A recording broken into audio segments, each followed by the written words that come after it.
Gong farmer's knight's soil. In Tudor England during the 1500s, there existed a profession so foul that workers were only permitted to operate between the hours of 9 at night and 5 in the morning. The gong farmer removed human waste from cesspits and outdoor privies. The work paid well, as much as 2 shillings per ton, because almost no one would volunteer for it. The cesspits beneath wealthy homes could reach depths of 15 feet. They collected months or even years of human excrement from entire households. When a pit reached capacity, someone had to descend into it. That someone was the gong farmer. He climbed down a ladder into complete darkness, carrying only a lantern and a wooden bucket. The waste came up to his chest, sometimes higher. The smell was overwhelming, but smell was not the real danger. As organic matter decomposed in the sealed pits, it produced methane and hydrogen sulfide gas. Both gases are heavier than air. They sink to the bottom of enclosed spaces and displace oxygen. A man breathing normally would not realize anything was wrong until it was too late. On a night in 1543, a gong farmer named Richard descended into a cesspit in London. He had worked this trade for 6 years. He knew the risks. He took his first breath at the bottom of the ladder and felt nothing unusual. Within 30 seconds, his vision blurred. The gases were already affecting his brain. He tried to climb back up, but his muscles would not respond. Confusion set in. He could not remember why he was standing in waste. His legs gave out. He collapsed face first into the sewage. His lungs still tried to pull in air, but there was no oxygen left to breathe. Just methane, hydrogen sulfide, and the thick smell of decay. His body convulsed as his brain starved. 2 other workers heard the splash and rushed to help, but both were driven back by the fumes before they could reach him. Richard drowned in human waste, suffocated by invisible gas, 15 feet below the streets of London. Climbing boys' suffocation. In Victorian London, children as young as 4 years old were sold or apprenticed to master chimney sweeps. They were called climbing boys. Their job was to climb inside chimneys and scrape away the soot and ash that accumulated from coal fires. The flues were narrow, some measuring only 9 inches square. An adult could not fit. A small child could. The boys climbed using their knees and elbows, pressing against opposite walls to inch upward in complete darkness. The soot filled their eyes and mouths. Their skin would be black for days. Many developed lung disease before they turned 10, but the worst danger was getting stuck. On a winter morning in 1861, a 7-year-old boy named Thomas was sent up a chimney in a townhouse in Westminster. The homeowner had complained about poor draw in the fireplace. Thomas had climbed this particular chimney twice before. He knew the route. 30 feet up, the flue made a sharp turn to the left. Thomas squeezed into the bend and pushed upward with his legs. His knee locked against a brick that jutted inward. He could not move it. He tried to pull back down, but his other leg was wedged at an angle. He was trapped in a stone coffin barely wider than his body. He called out for help. His voice echoed down the flue. The master sweep heard him and shouted instructions from below. Thomas could not move. The master made a decision that was common practice at the time. He lit a small fire in the fireplace, believing the smoke and heat would force the boy to climb faster. The smoke rose through the flue. Thomas began to cough. The heat intensified. He screamed. Neighbors in the street heard him through the chimney top. The position of his body compressed his chest. Each breath became harder. Soot filled his airways. The smoke thickened. His screams grew weaker, then stopped. It took 45 minutes for Thomas to suffocate. Workers had to break through the wall to remove his body. Matchgirl's Phossy jaw.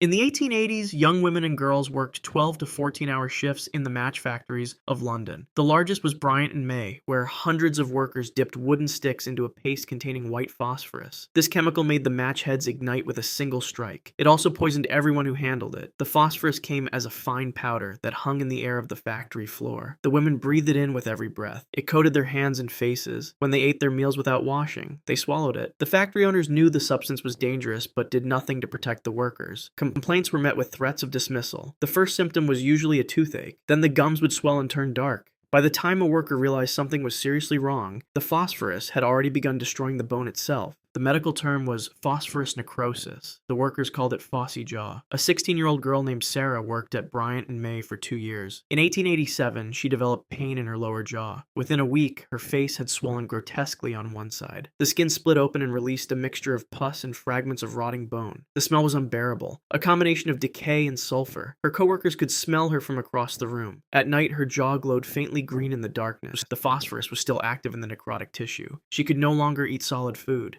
Speaking caused intense pain. A doctor examined her and said the only option was to remove the entire lower jaw. Without the surgery, the infection would spread to her brain. Sarah refused the operation. She had seen other girls after the procedure. Their faces collapsed inward, unable to speak or eat normally. The infection progressed over 3 weeks. Fever set in as the bacteria reached her bloodstream. She died from septicemia in her family's tenement, delirious and in agony, her jawbone still glowing softly beneath her ruined face. Leech collector's bait. In 19th century Europe, doctors relied on leeches to perform bloodletting, a common medical treatment. The demand was constant. Hospitals and physicians needed fresh leeches by the hundreds. Poor women made their living catching them. The method was simple and brutal. They used their own bodies as bait. The women would wade into marshes and stagnant ponds where leeches lived. They lifted their skirts and stood barefoot in the murky water. Then they waited. The leeches, drawn by warmth and movement, attached themselves to the women's legs and began to feed. After 20 to 30 minutes, the collectors would pluck the engorged leeches off and place them in baskets. Then they would wade back in and repeat the process. Each leech consumed between 5 and 15 milliliters of blood, but the real problem was not the feeding itself. Leech saliva contains an anticoagulant that prevents blood from clotting. After a leech detached, the wound would continue bleeding for hours. A woman might collect 30 leeches in a single session. The blood loss added up quickly. A woman named Margaret worked as a leech collector in Scotland in 1842. She had been doing the work for 3 years. Every week, she lost hundreds of milliliters of blood. Her skin was pale. She tired easily. The constant blood loss had made her chronically anemic, but she had no other way to earn money. One afternoon in July, Margaret waded into a pond she had worked many times before. She stood in water up to her knees. Within minutes, more than 40 leeches had attached to her legs. She did not notice how many there were until she tried to collect them. By then, she was already feeling dizzy. She bent down to pull them off and lost her balance. She fell forward into the water. Too weak to stand back up, she tried to crawl toward the bank. Her arms would not support her weight. The leeches continued feeding as she lay face down in the shallow pond. Margaret drowned in less than 2 feet of water, unable to lift her head. Mudlark's River Scavenge. In 18th century London, the River Thames was an open sewer. Factories dumped chemical waste directly into the water. Households sent their sewage through pipes that emptied into the river. Animal carcasses floated past daily. Human bodies appeared regularly, victims of crime or despair. At low tide, the river revealed banks of thick black mud contaminated with everything the city discarded. The poorest residents, many of them children, waded into this mud to search for anything they could sell. They were called mudlarks. They scavenged for pieces of coal, rope, nails, bits of metal, and animal bone. A good day's work might earn them 3 or 4 pennies. It was barely enough to survive, but they had no alternative. The mud itself was dangerous. It could reach waist deep in places. Sharp objects hid beneath the surface. Broken glass, rusted metal, and fragments of pottery cut through bare feet and legs. Every cut was an entry point for disease. Cholera, typhoid, and tetanus thrived in the contaminated water. A 10-year-old boy named William worked the Thames mudflats near London Bridge in 1794. One morning in March, he spotted a large piece of coal partially buried in the mud about 20 feet from shore. Coal was valuable. He waded toward it. The mud grew deeper with each step. When he reached the coal, the mud was up to his thighs. He bent down to pull the coal free. His right foot caught on something beneath the surface, likely a piece of submerged debris or metal. He tried to pull his leg up, but it would not move. He lost his balance and fell forward. His hands sank into the mud. His face went under. William struggled to push himself upright, but every movement only drove him deeper. The mud filled his nose and mouth. It was thick, almost solid, mixed with raw sewage and industrial runoff. He could not breathe. He could not scream. The tide was beginning to turn. Water slowly covered the spot where he had fallen. His body was found 3 days later, still partially buried in the mud. Fuller's Urine Stomp. In ancient Rome, fullers operated laundries throughout the city. They cleaned the togas and tunics that every Roman citizen wore. The cleaning process required large quantities of stale urine. Urine contains ammonia, which breaks down oils and dirt in fabric. The Romans collected it from public urinals placed on street corners. Emperor Vespasian even placed a tax on urine collection because it was so valuable to the fulling industry. The process was straightforward. Workers poured aged urine into large stone vats, then added the dirty clothing. The urine had to sit for days before use, allowing the ammonia concentration to increase. When it was ready, fullers would strip down and climb into the vats. They stomped on the fabric for hours, using their feet to work the ammonia through the cloth. The fumes were overwhelming. Ammonia burns the eyes, throat, and lungs, even in small amounts. The fullers spent entire days breathing concentrated ammonia vapor in enclosed spaces. Their skin stayed in constant contact with the chemical solution. Burns and rashes covered their legs and feet. Many developed chronic respiratory problems. Some lost their vision over time as the fumes damaged their eyes. A fuller named Marcus worked at a fullery in Rome for 8 years. In the summer of 73 AD, he was stomping tunics in a particularly deep vat.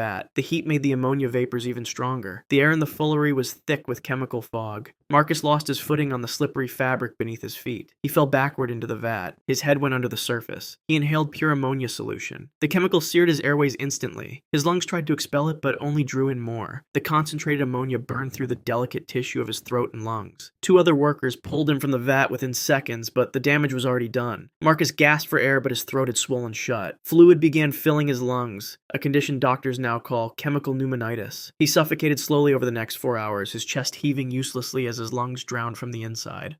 Royal Rat Catcher. Jack Black worked the streets and sewers of Victorian London in the 1840s. He called himself the Royal Rat Catcher to Queen Victoria, though the title was self-appointed. He wore a scarlet waistcoat and leather breeches, and he caught rats with his bare hands. Some he sold to homeowners for extermination. Others went to rat-baiting pits where dogs would fight them for entertainment and gambling. Black's technique relied on speed and precision. He would corner a rat in a basement or sewer, then grab it by the tail or scruff of the neck before it could bite. He worked without gloves. He took pride in his skill, but even the most experienced rat catcher could not avoid every bite. Black suffered hundreds over his career. Rats carried diseases that could kill. Rat bite fever came from bacteria in their saliva. Leptospirosis spread through their urine. Plague remained a risk in the filthy conditions of London's poorest districts. Each bite pushed bacteria deep into tissue where infection could take hold quickly. In 1846, Black caught a large sewer rat near the Thames. The animal twisted in his grip and bit down hard on his right hand, tearing through the flesh between his thumb and forefinger. It was not the first time he had been bitten there. He wrapped the wound with a dirty cloth and continued working. Within 3 days, red streaks appeared on his forearm, spreading upward from the bite. His hand swelled to twice its normal size. Fever set in. He began shaking with chills even though his skin burned to the touch. The infection had entered his bloodstream. Without antibiotics, which would not exist for another century, his body had no defense against the bacteria multiplying in his blood. The infection reached his heart valves within a week. Bacterial endocarditis caused his heart to labor with every beat. He became delirious, thrashing in his bed and calling out incoherently. His family could only watch as the fever consumed him. Jack Black died 13 days after the rat bite, his heart finally giving out from the overwhelming infection. Resurrectionist's grave robbery.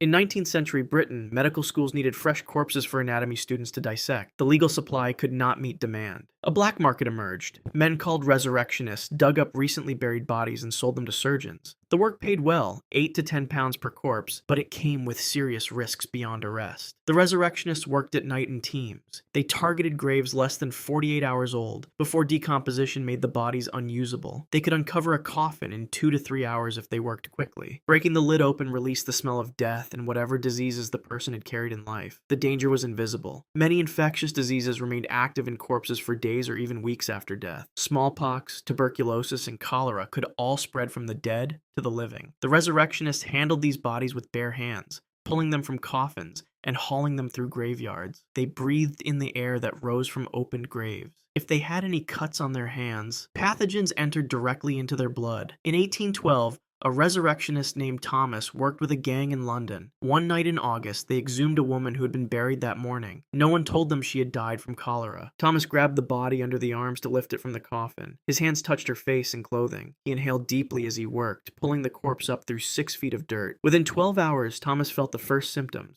Violent diarrhea struck without warning. His body expelled massive amounts of fluid. The characteristic rice water stools indicated cholera infection. Vomiting followed. He could not keep down even a sip of water. His skin took on a blue-gray color as severe dehydration set in. Muscle cramps seized his legs and arms. Thomas remained fully conscious through it all. Cholera does not affect the mind, only the body. He knew exactly what was happening as his organs began to fail. He died 36 hours after opening that grave, his body completely drained.